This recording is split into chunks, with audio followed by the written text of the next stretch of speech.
Shalom e bem-vindos à Via Rápida Israel, uma frase do hebreu que significa amarás a Israel. Esperamos que vocês fiquem conosco porque nosso professor Dr. Baruch vai compartilhar um estudo expositivo da Bíblia. Dr. Baruch é professor titular no Instituto Zera Avraham, com sede em Israel. Ainda que todas as aulas no Instituto são dadas em hebraico, o Dr. Baruch fica feliz em compartilhar este estudo semanal com dublagem em português. Para mais informações sobre nosso trabalho em Israel, visite nosso site amarasaisrael.org.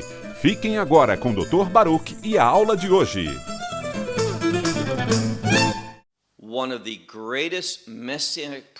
Quando aprendemos sobre uma das maiores profecias messiânicas, uma profecia que vem dentro do contexto de vitória, que confirma a fidelidade de Deus. Da semana passada, ao estudarmos o livro de Isaías, capítulo 7, concluindo a mensagem no versículo 14. Todos nós conhecemos esta profecia que se inicia dizendo: portanto, ó meu Senhor, Ele. E a implicação é que Ele mesmo dará a você um ot, ou seja, um sinal. Mas não qualquer tipo de sinal. Um sinal milagroso que somente Deus pode dar. E qual foi esse sinal? Uma virgem, uma alma. Esta palavra indica que ela é íntegra, uma mulher justa, que conceberá e dará à luz um filho, que será chamado pelo nome de Emanuel. Emanuel, Deus conosco.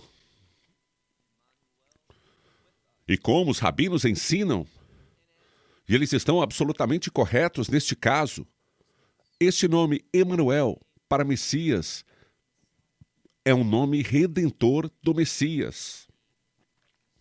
O testemunho, a intimidade, somente pela redenção da obra do Messias. Pode-se ter intimidade e relacionamento com o Deus Santo. Então, essa é a grande profecia. E agora, o que vamos fazer? Vamos continuar lendo até a conclusão do capítulo 7. Vamos definir os parâmetros hoje, do versículo 15 até a conclusão do capítulo 7. E eu sugiro a você que pause este vídeo e faça exatamente assim. Leia esses versículos e veja se você os entende. Depois, questione-se. Será que eles ficaram claros para você? Eles confirmam o que foi ensinado? Qual é o propósito deles? Além disso, seria sensato não apenas lê-los uma vez, mas muitas e muitas e muitas vezes. E o motivo para fazer assim é simples. Quanto mais você ler esta passagem da Bíblia, mais familiarizado você se tornará com essa passagem. E você verá que há certas pistas, certas coisas que estão escritas na Bíblia que nos ajudam a entender os propósitos de Deus. Por que ele inspirou o profeta a escrever? Então, a própria palavra de Deus vai nos ajudar a entender a palavra de Deus. Quando olhamos o capítulo 7, vemos que esta profecia de Isaías 7:14, de que uma criança nascerá de uma virgem, ela serve para aumentar a nossa fé. Lembre-se que foi oferecido a Acás uma oportunidade de pedir o que ele quisesse, para que ele confirmasse, para que ele acreditasse, ou seja, que ele tivesse uma grande fé na palavra de Deus. Deus disse: peça algo, o que você quiser, pode ser acima das alturas. Pode ser acima nas alturas ou embaixo nas profundezas, tanto faz, não há limites. E Deus disse: vou fazer o que você quiser, porque quero que você acredite nesta mensagem de vitória, nesta promessa de libertação. Quero que acredite que Deus vai cumprir seu acordo de aliança. Mas Acás rejeitou esta oferta. Por quê? Ele não queria se submeter a Deus. É por isso que as pessoas não exercem a fé. É por isso que não investigam a palavra de Deus. Pois quem realmente lê a palavra de Deus pergunta a Deus: esta é a sua palavra? Isso é verdade? Confirme então dentro de mim. Quanto mais eu leio a palavra de Deus, mais seguro estou de que tudo que ele diz é verdade. Acaz não queria acreditar em Deus. Por quê? Ele não queria seguir a Deus.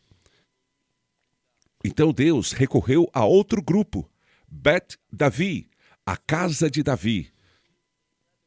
E como falamos na semana passada, este é um encontro para pessoas de fé. Como também para os que acreditam na promessa que Deus fez a Davi a respeito do Messias. E assim vemos essa maravilhosa profecia de vitória. O que estudarmos hoje, e o capítulo 8, que estudaremos na próxima semana, veremos que o capítulo 8 também está ligado ao capítulo 7. Como sabemos disso? Bem, por 2 vezes foi usada a mesma palavra usada ao se concluir esta profecia no versículo 14. Trata-se da grande palavra, Emanuel, usada 2 vezes. É muito importante que nós entendamos por que, por 2 vezes, ela aparece no capítulo 8. De forma que tenhamos entendimento, a plena compreensão do que vamos estudar hoje e do que estudamos antes no capítulo 7. O capítulo 8 oferece uma ferramenta maravilhosa para confirmar e nos ensinar esta revelação que Deus deu no capítulo 7. Nesta noite, para alcançarmos esse entendimento, vamos olhar os versículos 15 até o final do capítulo 7. Nós vamos observar o que Deus está revelando a respeito do Messias, o que devemos esperar, como devemos compreender e como devemos responder ao que Deus está revelando. Dito isso, pegue sua Bíblia e olhe comigo para o livro de Isaías, no capítulo 7. Repetindo, Isaías, capítulo 7. Depois desta maravilhosa profecia do nascimento do Messias, nós lemos do versículo 15: manteiga e mel ele comerá. Lembre-se, e sugiro que você destaque, circule essa frase, pois ela será repetida, e será repetida por causa de uma ênfase extra. Quando entendemos o que ela significa aqui, isso vai nos ajudar a compreender a passagem, onde aparece novamente. Então, versículo 15: manteiga e mel ele comerá. É claro que isso tem uma conexão entre aquele versículo bem conhecido que fala sobre a terra de Israel, que é uma terra que emana leite e mel. O mel é mencionado aqui. Mas em vez da palavra leite, halav, vemos a palavra rim'ah, que significa manteiga. Sabemos que a manteiga é mais rica que o leite. E também sabemos que uma criança, um bebê, não receberia manteiga, mas sim leite. Agora, quando lhe derem manteiga para comer, sabemos que é uma criança mais velha, que ela está crescendo. E esta é uma das aplicações para o motivo de ter sido dito manteiga e mel, e não leite e mel. É uma questão de tempo. O tempo passou. Mas também percebe-se uma ênfase, pois parte desta passagem diz respeito à terra de Israel. E não apenas nesta época, mas mais tarde, no futuro. Da mesma forma que você tem leite, e você bate esse leite, depois de algum tempo ele muda, ele se transforma em manteiga. E constataremos ver que a terra passará por mudanças. Esse é um dos propósitos principais desta profecia. Ela se concentra não apenas no Messias, mas também na terra de Israel. Mais uma vez, versículo 15. Manteiga e mel ele comerá. Ele vai amadurecer, até que saiba. Ele saberá rejeitar o mal e escolher o bem.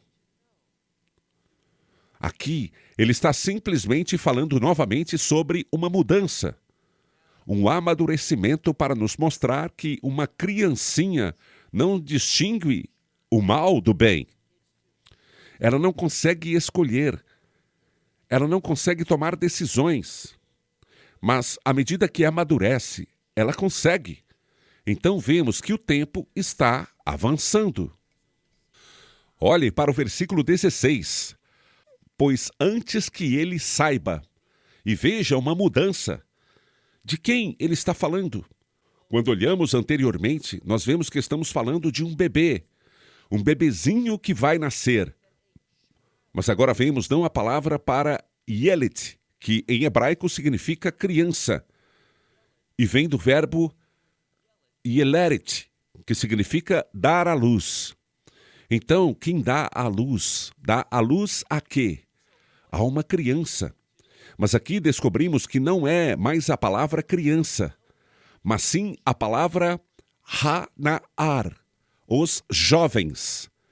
Então estamos falando de um tempo que ele deixou de ser criança agora para ser adolescente.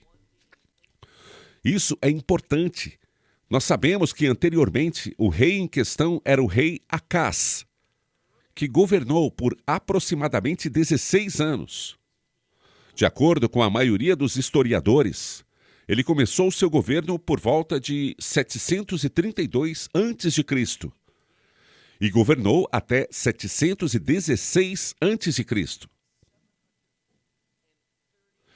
Qual foi o evento principal que aconteceu durante seu reinado? Lembre-se que Acás era rei de Judá, e aquele reino do norte era Israel. Em aproximadamente 720 a 721 a.C. Aquele reino do norte de Israel, as 10 tribos, foram exiladas, e isso aconteceu. Lembre-se que ele recebeu uma profecia, uma oportunidade para pedir um sinal milagroso. Ele rejeitou, mas aqui diz que vai nascer uma criança. E essa criança é o Messias. Mais tarde, no capítulo 8, vemos que também o próprio Isaías terá um filho que lhe nascerá.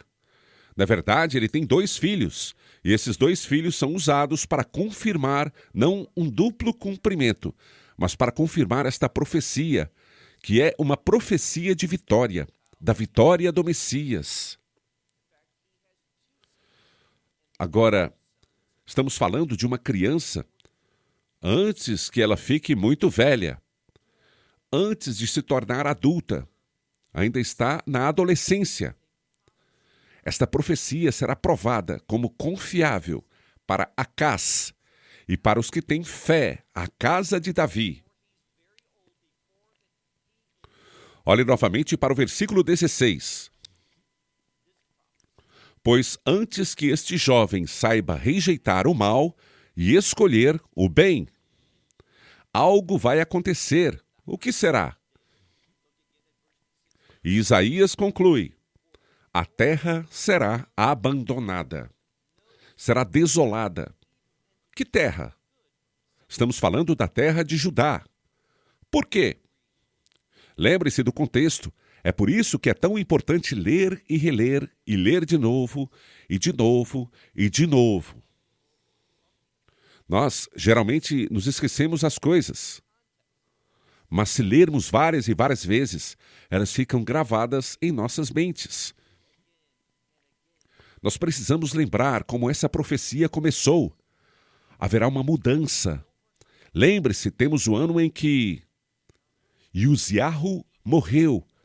Já conversamos sobre como essa é uma dica para o leitor sobre a mudança.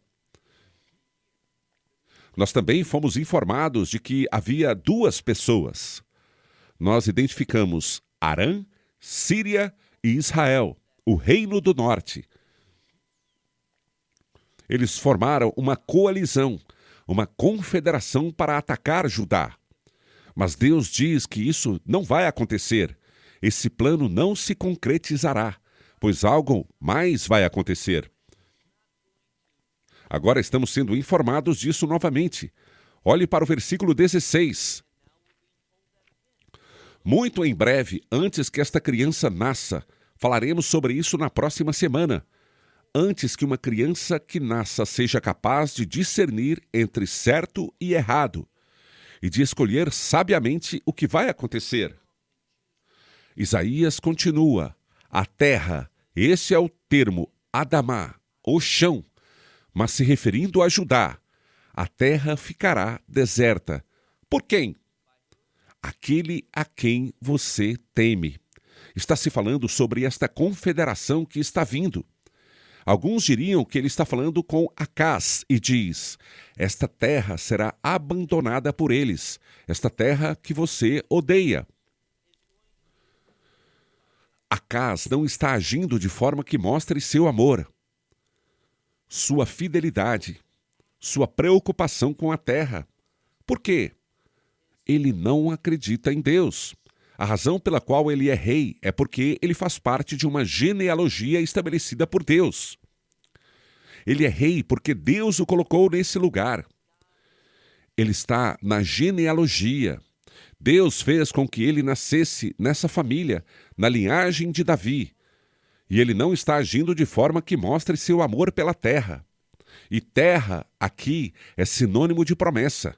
Ele não ama as promessas de Deus. Ele não está agindo com fé. Então há duas maneiras de entender essa terra. Está escrito que esta terra será abandonada, deixada pelos dois reis.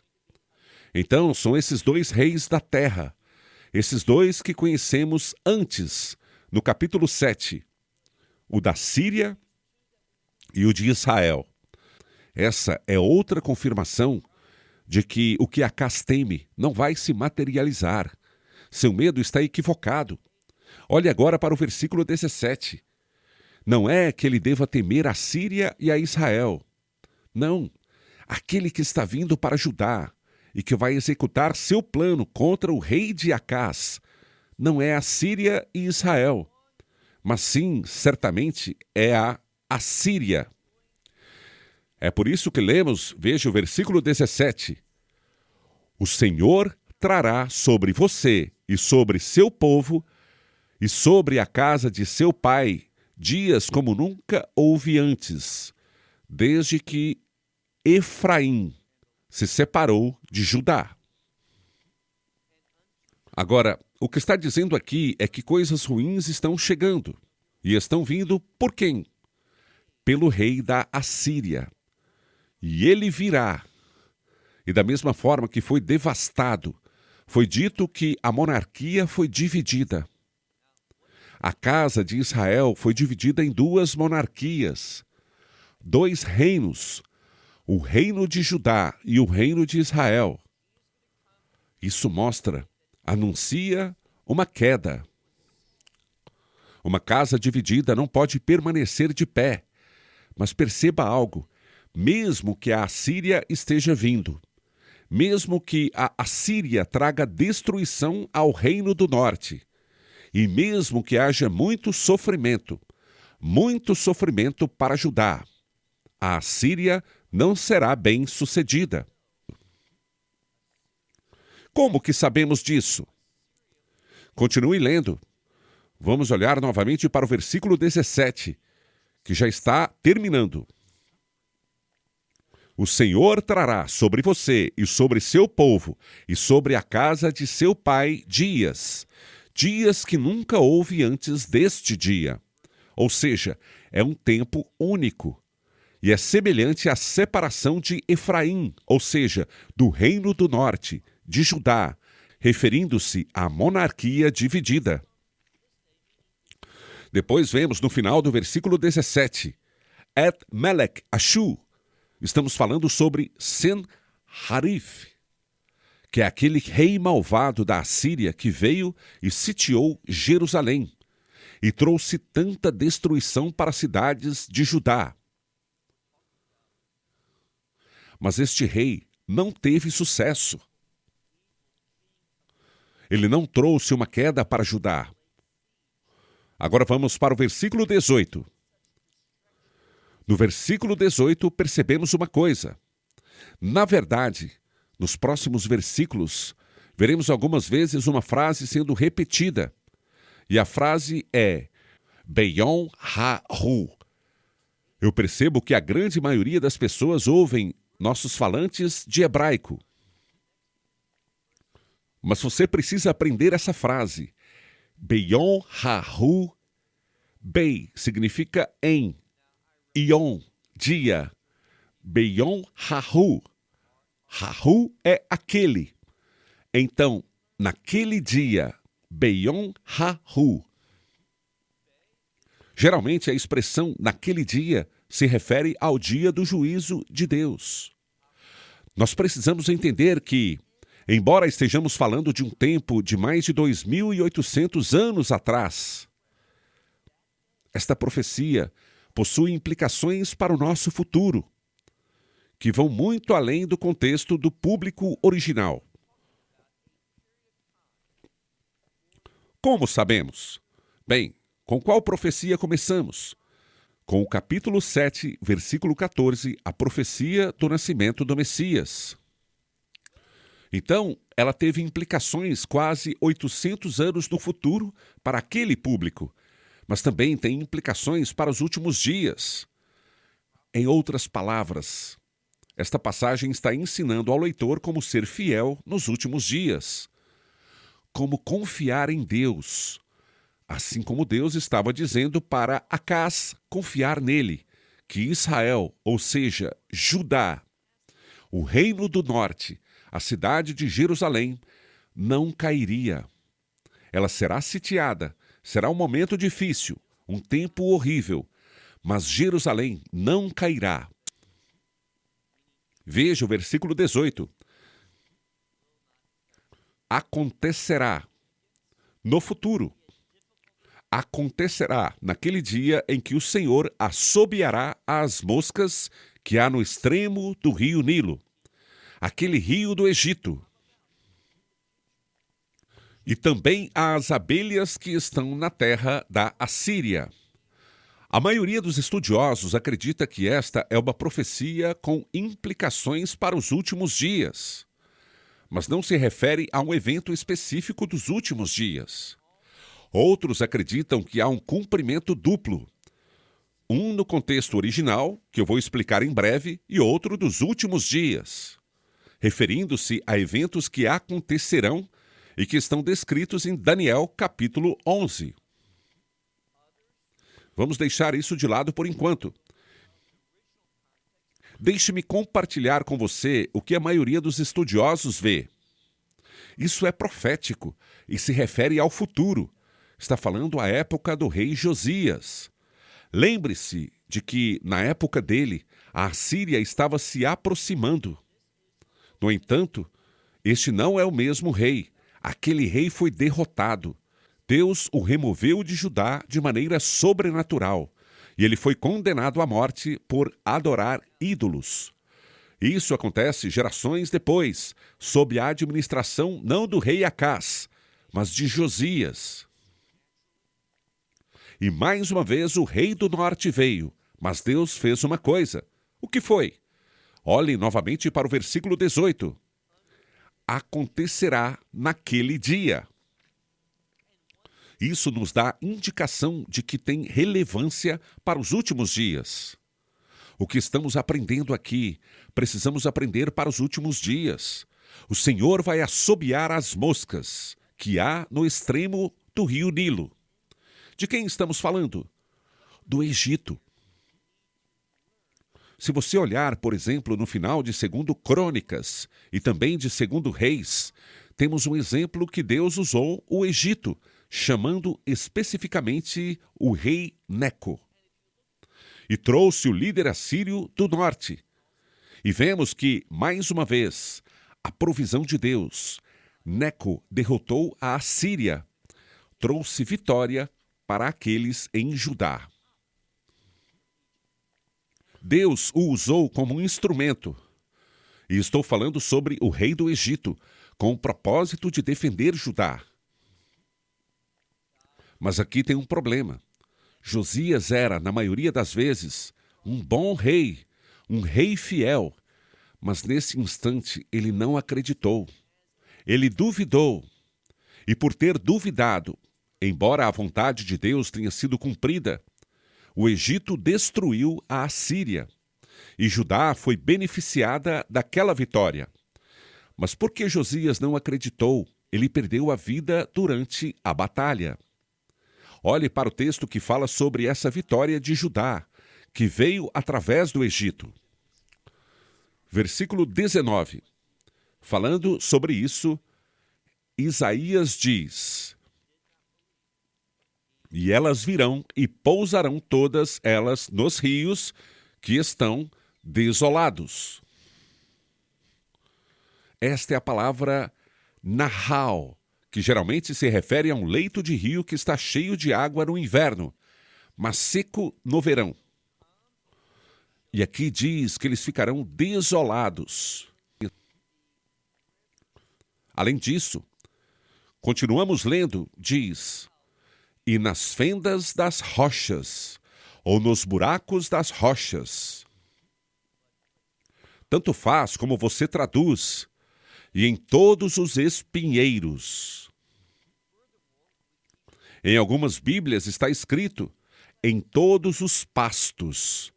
Outros usam outra palavra que significa terra ruim, que quer dizer o seguinte: esses exércitos estão chegando e vão acampar, e será uma grande batalha em toda a terra de Israel, mais especificamente em toda a terra de Judá. Mas no final, veremos que o que Deus prometeu vai acontecer como aconteceu. O Egito saiu vitorioso e a Assíria foi derrotada. O Egito voltou para o seu lugar e isso trouxe uma época de prosperidade para o povo judeu. E como isso aconteceu? Veja agora no próximo versículo, versículo 20. Naquele dia, Beyom Rahu, pois tem implicações para os últimos dias.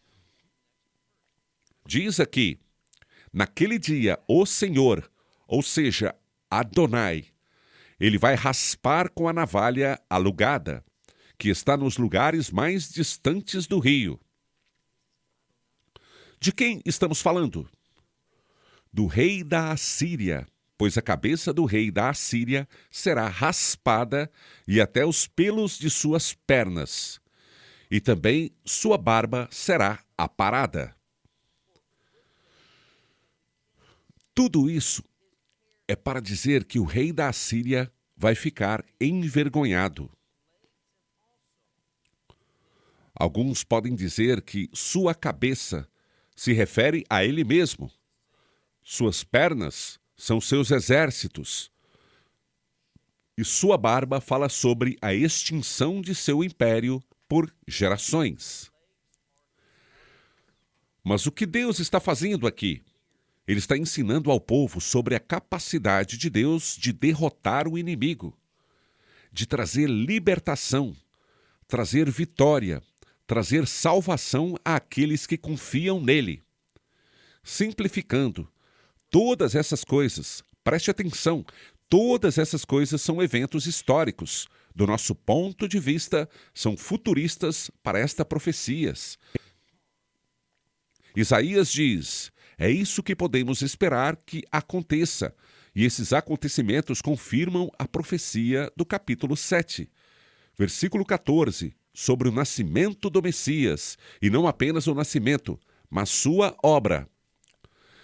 Lembre-se do que ele chamou Emanuel, sua obra redentora para trazer o povo de Deus, os fiéis, à intimidade, a um relacionamento redentor com Deus. Então, essas vitórias futuras são colocadas dentro do contexto. Beyom Rahu, o juízo. E da mesma forma que Deus julgou a Assíria, ele trouxe a vitória para Judá. É isso que devemos esperar nos últimos dias. Esse é o propósito desta profecia. Veja o versículo 21. Por causa da vitória, o que teremos? Prosperidade. Versículo 21. E acontecerá naquele dia. Esta é a terceira vez que é mencionado. Acontecerá naquele dia em que um homem terá vida. Ele experimentará vida. Que tipo de vida? Com o bezerro do gado e com 2 rebanhos. Se estiver escrito 2 ovelhas, está incorreto. A palavra usada é som. Som não é ovelha e significa rebanho de ovelhas. O que está falando é o seguinte: normalmente, a vitela. A carne de um bezerro se chama vitela. É macia, é boa e é preferida. Mas a maioria das pessoas, sendo pobres, não comia vitela. Por quê? Não se comia aquela carne quando era um bezerro jovem, porque queriam que ele crescesse, pois se teria mais carne, mais sustento daquele bezerro quando ele ficasse maior. Era mais valioso. Mas um homem rico, ele não precisava esperar o bezerro crescer. Ele podia comer as delícias da vitela, porque ele vivia em prosperidade. E podemos entender que ele não só tem um rebanho de ovelhas, mas 2 rebanhos de ovelhas. Então, o que diz aqui prenuncia que, pela vitória, o povo de Deus terá grandes bênçãos. O que são essas bênçãos? As promessas de Deus. Preste atenção, nós teremos prosperidade do reino. É isso que o juízo de Deus trará: vida no reino e vida do reino. De fato, trará uma vida próspera. Olhe para o versículo 22, onde lemos: e isso acontecerá. Merov Asov, por causa da abundância de leite que elas lhe darão. Ou seja, nós teremos leite em abundância. E essa é a 2ª vez que encontramos essa frase. Que ele comerá manteiga, pois manteiga e mel ele comerá. Isso é repetido 2 vezes aqui. Por que será? Para enfatizar. Não há razão aqui para dizer Yohal, Ren-a, Ki, Ren-a, Udvash, Yohel. Isso não deveria ser dito. É redundante, mas não é um erro. A redundância é usada quando queremos enfatizar. Então, ele está enfatizando essa ideia, que está ligada à profecia messiânica. O que está sendo informado ao leitor é: se você tem fé naquele que vai nascer, naquele que nasceu de uma virgem, naquele que é o Messias, o Redentor, se você tiver fé, então você desfrutará da abundância no futuro. Lembra? Halaf. Nós vemos Halaf sendo mencionado aqui por causa da abundância de leite. Haverá tanto leite que também haverá produção de manteiga. Mas é uma época que mostra o tempo decorrido pelo qual você comerá manteiga, pois... E agora se relaciona àquela profecia sobre Yeshua, o Messias. Pois manteiga e mel ele comerá. Quem é ele? Todo aquele que ficar de resto no meio da terra. Então, são todos que perseveram, os que restam, os remanescentes. Como você se torna um remanescente e como consegue sobreviver? Pela fé. Você acredita nas promessas, você leva a sério a verdade profética. E essa fé te dá a vitória. É o que Isaías está dizendo aqui. Vamos agora para o versículo 23. E acontecerá. Mais uma vez. Beyom Hahu. De novo, essa é a 4ª vez que vemos essa expressão. Os estudiosos ensinam que, quando ela aparece, o que deveria vir à nossa mente? Os últimos dias. Isso não significa que toda essa profecia é para os últimos dias, mas tudo tem implicações para os últimos dias. Ele está nos ensinando a verdade, que precisamos para os últimos dias. É isso que está dizendo. E acontecerá nesse dia, todo lugar onde havia 1000 videiras no valor de 1000 peças de prata. Então, era um pedaço de terra muito, muito bom. um vinhedo com 1000 videiras, que valem 1000 peças de shekel, isto é, prata. Continuando o versículo 23, que será entregue aos espinheiros e às sarças. Isso nos diz algo. Nos anuncia que a terra de Israel ficará desolada. Agora, há duas maneiras de entender isso. Que isso vai acontecer e aconteceu depois da destruição do segundo templo. Mas eu diria que não está se falando sobre essa época, mas sobre o período de tempo conhecido como o tempo de angústia de Jacó. Aqueles últimos momentos intensos de 3 anos e meio, 42 meses, 1260 dias, a segunda metade da 70ª semana de Daniel. Aqueles últimos 3 anos e meio daqueles últimos 7 anos, quando Israel passará por uma grande desolação e grande sofrimento. É assim que a terra ficará. Olhe para o próximo versículo, versículo 24. Com flechas e arco se entrará nele. Aqui está dizendo que a terra de Israel será um lugar perigoso. Que bobagem! Um dia estava lendo um comentarista que dizia assim: as pessoas irão caçar lá. A terra será maravilhosa. Você pode até caçar lá. Mas então vemos um problema. O povo judeu não caça. Por quê? Porque é proibido. Você não pode matar um animal com arco e flecha. Por quê? Para matar um animal, ele deve ser abatido corretamente. Então, ao se falar arco e flecha, é sempre uma imagem de guerra. Então, a terra vai ficar desolada por causa da guerra. É por isso que lemos: com flechas e arco se entrará nele. Por quê?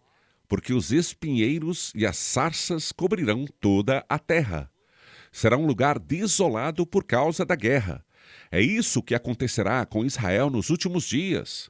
E nós sabemos que, antes disso, Israel será aquela figueira próspera. Mas por causa da rejeição de Israel ao anticristo, haverá muita guerra na terra, muita guerra, e ficará desolada por causa dessa guerra. Versículo 25. E todos os montes que foram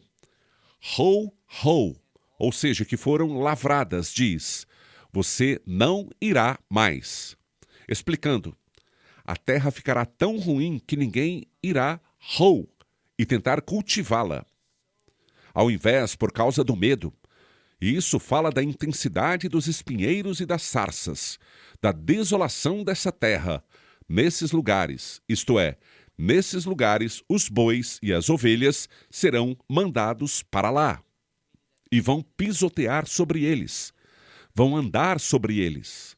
Não será um lugar suficiente para o sustento humano. Vai se tornar uma desolação. Isso é o que diz. Isso vai acontecer nos últimos dias. Bom, vamos parar por aqui. Estamos agora preparados para o capítulo 8.